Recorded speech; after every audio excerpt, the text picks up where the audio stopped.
Last week on Send Us Flowers. Oh my god. I have never felt more like in my feminine energy than I have in the last year. That was the worst motherfucking pain. I had to have headphones. They were laughing at me. Or during my follicular phase, I am the most powerful woman on earth. I feel like the goddess I was fucking meant to be. Welcome back to Send Us Flowers. Kimmy Tan is back this week to chat about Gym-Tok, protecting your energy, and how her passion for music led her to becoming a tattoo artist, and what one thing everyone needs to have in their shmeed bag. Thanks for joining. Let's jump right back into it. Like, bitch. Like, I mean, I see this a lot in, like, the gym community, too, or just, like, the gym side of TikTok, where, like, you know, dudes or, like, some, you know, there's always the toxic side of every side of the internet. Sure. But, you know, men, like, shaming women for, oh, what's your max deadlift? I can bench that. You know, like, you know, blah, blah, blah, shit like that. But it's always, like, our biology is also different. We also cannot. Absolutely. Like, I have to structure my workout plan around my cycle. Yes. Like, I can't just try to PR every day like men do. No, that, you know? And so it's like, it's slower. And, you know, I feel like I've said, you know, so many times. Oh my God, I'm getting annoyed by myself. I'm just fucking lit, bitch. You know? No, I don't know. So that's why I say, you know? I was like, stop. No, I love it. It's tough. And it's, you know, oh my God. So like in gym world, by the way, what is it like to constantly feel like it's a competition and not have, I know that there are so many supportive, you know, people in the gym and gym bros. And, and your boyfriend, like, is such an incredible fitness teacher. Really, really encouraging. But there are those people who do... That's what I'm gonna call our personal trainers from now on. Hey, you're a fitness teacher. Hello, fitness professor. Fitness professor. Oh, yes, you know, fitness professor. Oh my God, it's so funny. What is it like managing that? I mean, I try not to get to like too deep into that side of it. Right. Like, I love like the meme side of Gym-Tok, you know, you know, I'm always learning something new. You know, my man has a degree in sports and exercise science. And so sometimes I run by, I'm like, yo, is this real? And he's like, no, like, he's like, you have to understand, a lot of fitness videos were made for clout. So like, don't believe everything, like actually go to like someone who knows what they're talking about, you know?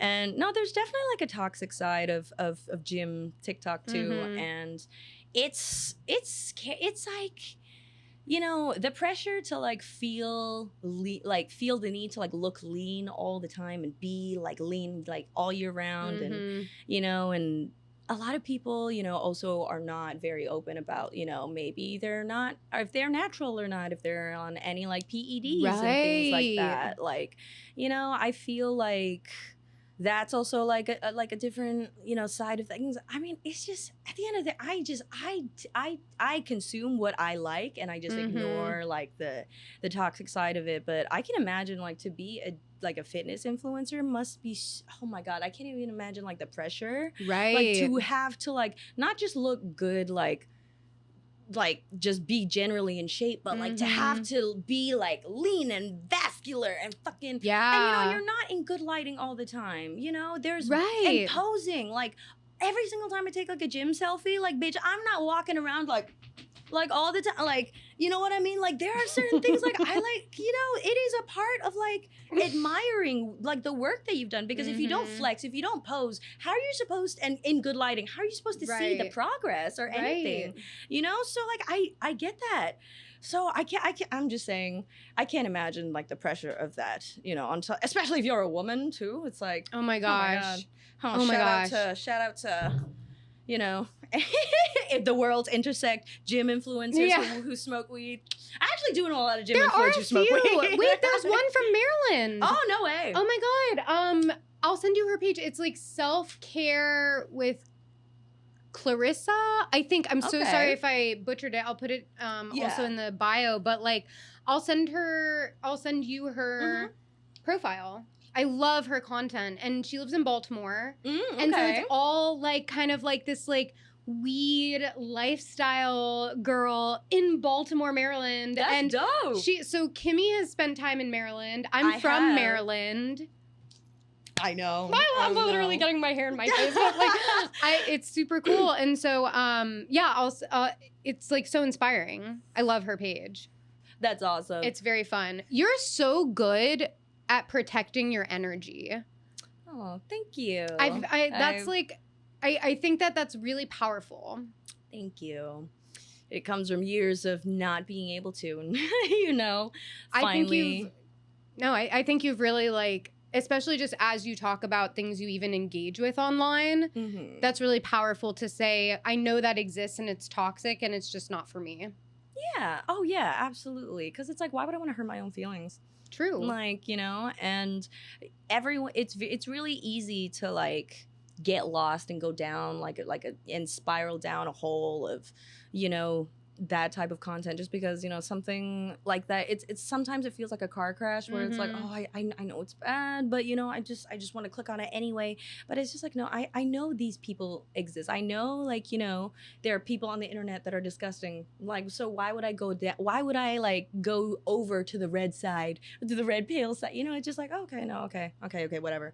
You know, we don't, it's okay. You know, just, that's all it takes. Just, and that's what I say to everyone who has a problem with me. Like, if, you know, instead of like leaving a hate or whatever, just fucking, it takes nothing to just move the fuck on, bro. I totally agree. Yeah. So before we go, I wanted to do a callback real quick. You were saying that especially when you were in the doctors, you were listening to music. Yes. And you are such a multifaceted artist, both, you know, musically and with all of like the art and tattoos and like painting and drawings that you do. It's just so incredible. And so I wanted you to share a little bit about that side of you and that journey and where you are today with it. Oh, wow. Because I know that music is just so... Music it moves the soul. I feel like music is one of the most powerful things on earth, where it can turn a bad day into a good one real quick. Like, it can trigger a memory and bring you back into a different place. Like, music and you know, remembering and smelling something that reminds you of like something are the closest things we have to time travel, where it can really take you to a different place. And that's what I do that for anything I feel like in life, where it's just like I just have to make it through. In terms of like pain, like, you know, I listen to music when I work out. I have to, or else, you know, music has made the difference between me being able to lift a weight and not. It's insane. Wow. You know, and so I've always loved music. I, you know, grew up in an Asian household, so when I was 4, my parents were like, so piano or violin? And I was like, piano.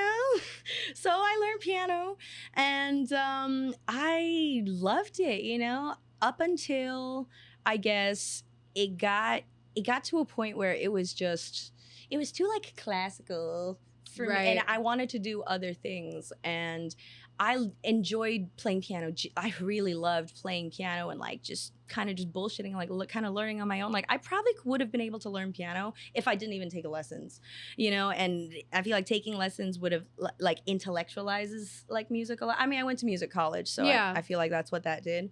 But yeah, so I grew up playing piano, and then when I was like, I think I was like in like 6th grade or something, I was like, I want to play guitar.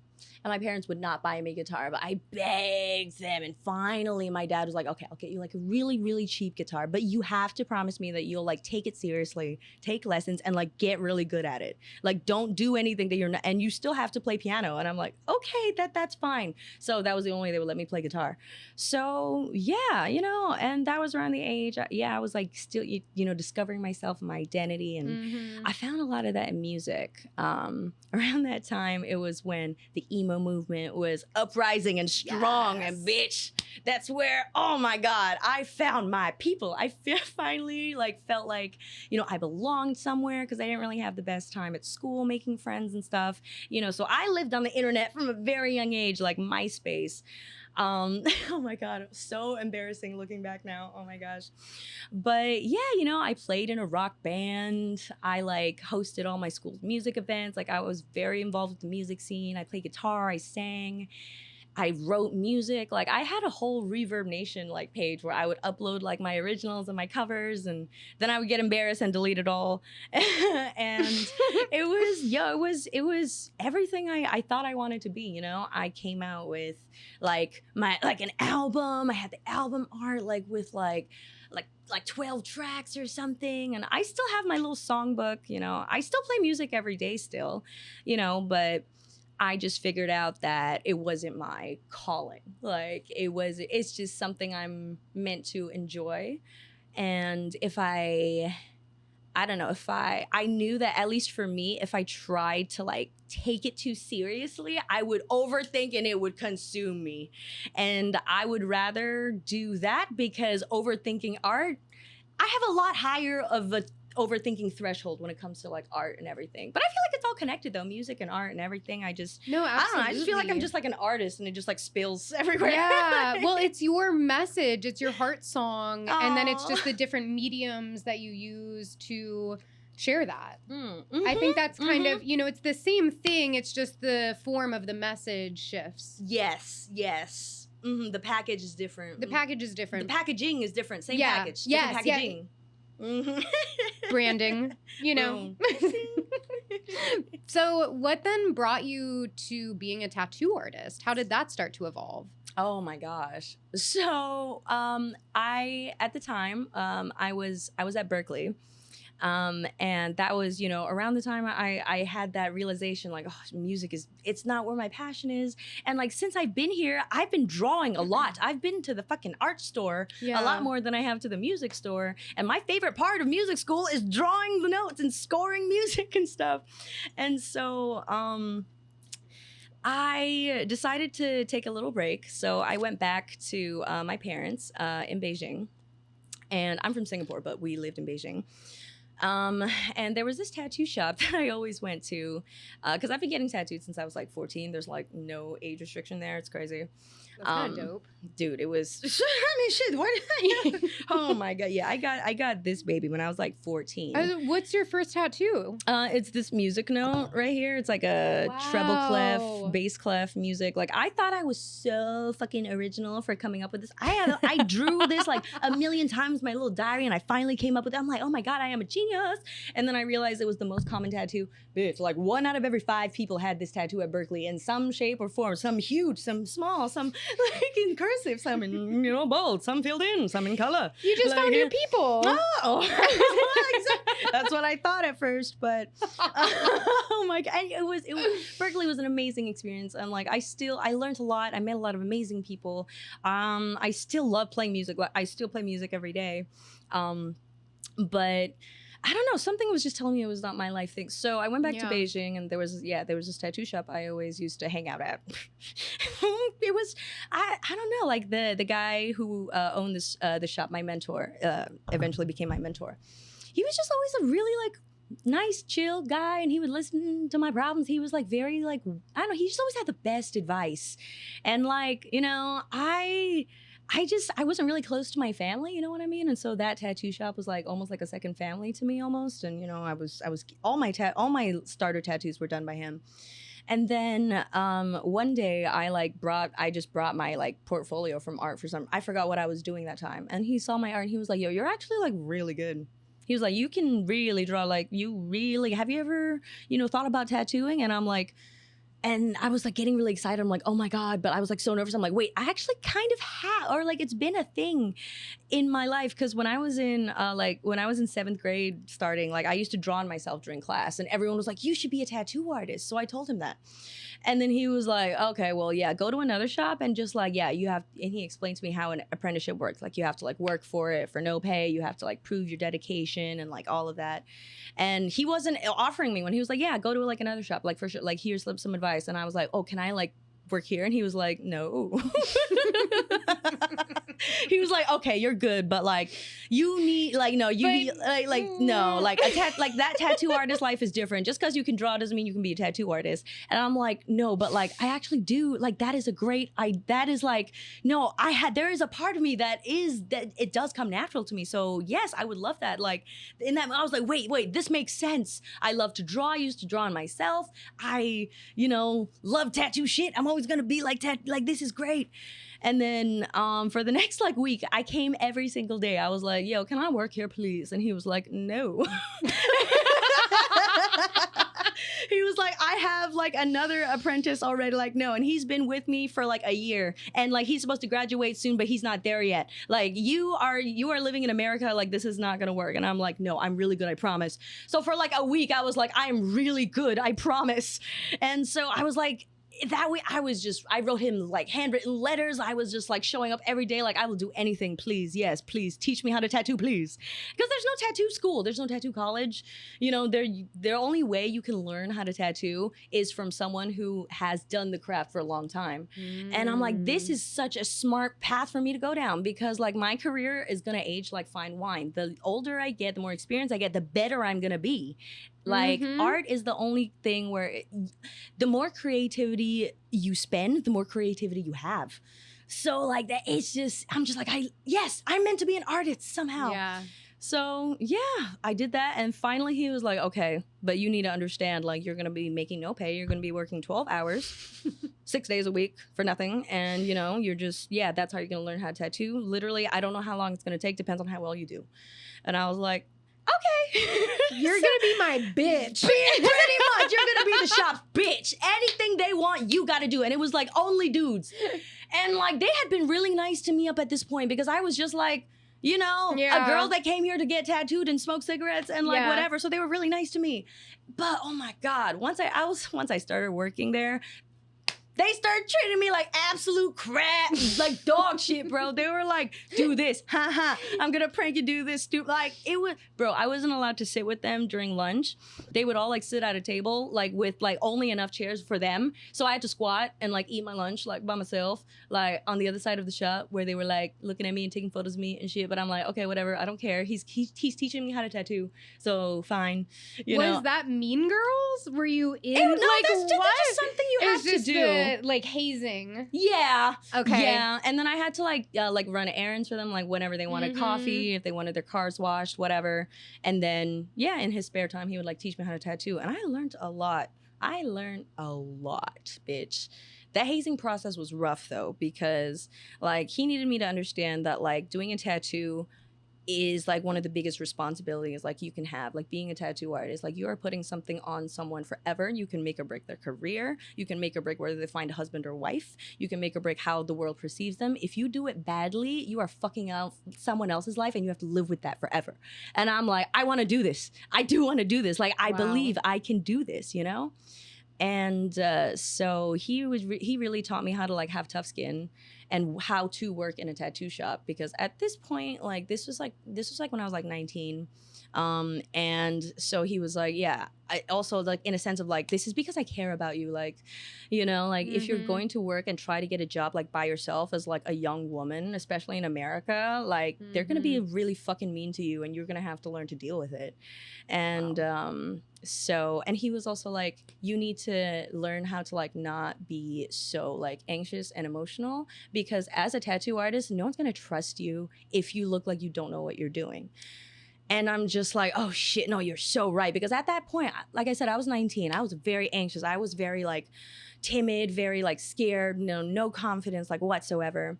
And so my first appointment, the first time I was ever allowed to do a walk-in, they put ink in my gloves. They put ink in my gloves just to see, black ink, just to see what I would do, and how I would handle that situation in front of a paying client that hasn't paid yet, that is about to get something permanent from you. So it's just like, what would you do?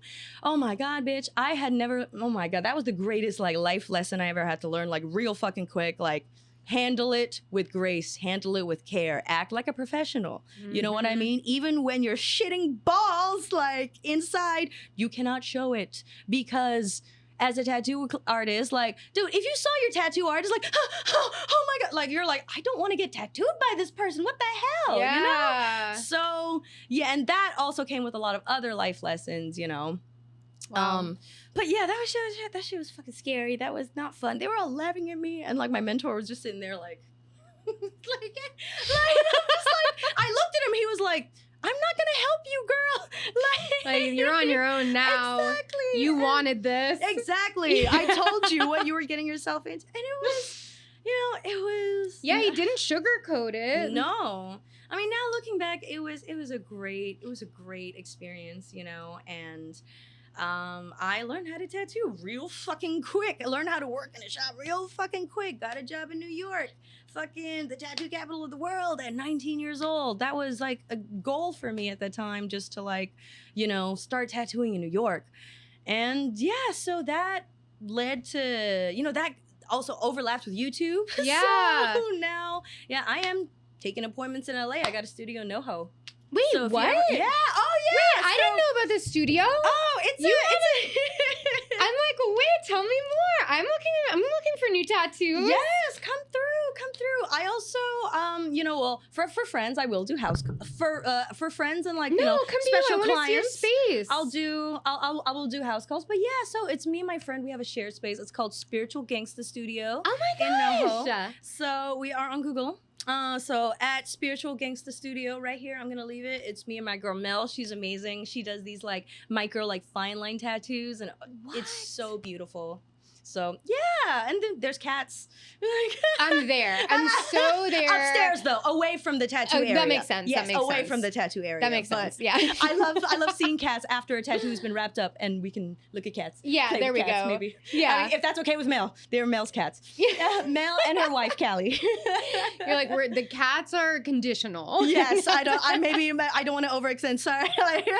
We're gonna walk this back a little bit. I'm just gonna run it by Mel and Callie real quick. Yeah, no, that's really fine. But yeah, I have recently realized, you know, I just without tattooing, I am just like not a happy person. Like I just have to be tattooing just literally for myself. Like yeah. I love it so much. You get so immersed in it. Like it is the one thing that I feel like is the closest thing I can feel like to being high. And I know that sounds like lame as fuck, but like Not at all. I get lost in the tattoo. Nothing else matters except for me and that tattoo. Like it's the most beautiful experience. It's a great like exchange of energy, bonding experience, you know. And you know, I've seen like tattoos, like my tattoos, like change people's lives. Like I've seen like skinny little guys like who get their sleeves started, and like every time I see them for the full session, they just get buffer. Like and because they've got more confidence to like work out and like want to actually show off their tattoo and work on it. Cool. Like, you know, I've seen pregnant mothers get like their C-section scar tattooed and like get a whole new sense of confidence. Like, oh my, I'm gonna cry. That's such a gorgeous connection. It's one of the most fulfilling things, honestly. Like, you know, I literally have like goosebumps right now. That's just a beautiful sentiment, and what like a shared, just I mean like the passion and the commitment to the craft. I love it. I love the craft. I will do it until I cannot. I feel like it's the one of the best ways I can give someone something that truly is an extension of myself, you know? And yeah, if you ever want to get I'm there. We're scheduling it after this. Tattoo podcast. Oh my God. Part 2, because there's so many things we didn't talk about today. Oh, yes. I don't want to keep you for too much longer. Yes, but like, I feel like we've been talking for a bit. But yes, let's do it. I have 9 more things I need to ask you, but that's okay. We'll wait. We got different time, girl. Oh my God. Yes, Tattoo Podcast. Thank you so much for sharing that journey. I don't think I knew all of that before. And so like, that's just beautiful. And it's so honest with yourself, you know, to say that a certain passion is gonna, you know, override another one. And that maybe that's not like your ultimate calling at that point. But to like, not even close the door, but allow a new one to open. Yes. Thank you so much. That means so much to me. It's just so cool. I really appreciate you sharing that. Okay. And you too, girl. No, there's just one last thing. Yeah. Definitely. I know since we have been friends for a while, I've known about your, invisible illness that you have to live with every single day. And shit, girl, that shit is, you are literally a warrior. Love you, bitch. Amazing. You're a warrior. This Thank is you, like send the me warrior flowers. episode. Yeah, I know, dead ass. Hot damn. All right. Well, thank you all for joining. Yes. This was such a magical time. This was. Before we go, is there anything, the one thing in your weed bag that people need to know about? The one thing in my weed bag that people need to know about. Or people smoke need to or know. use. The thing you can't go without. You need two things if you need it. There's a few things I feel like. Okay, I would say definitely a fancy lighter, because people are less inclined to steal that. I love that. Full circle, actually, from me stealing the lighter at the very beginning of this episode. Oh, no way, because, I was about to light up another joint after this. I was going to put this in my pocket. Oh, my God. Okay, thank you all for watching Send Us Flowers. I'm sending you all flowers. Kimberly, thank you for being on this very professional podcast. No. All right, bye, everyone. See you next Wednesday.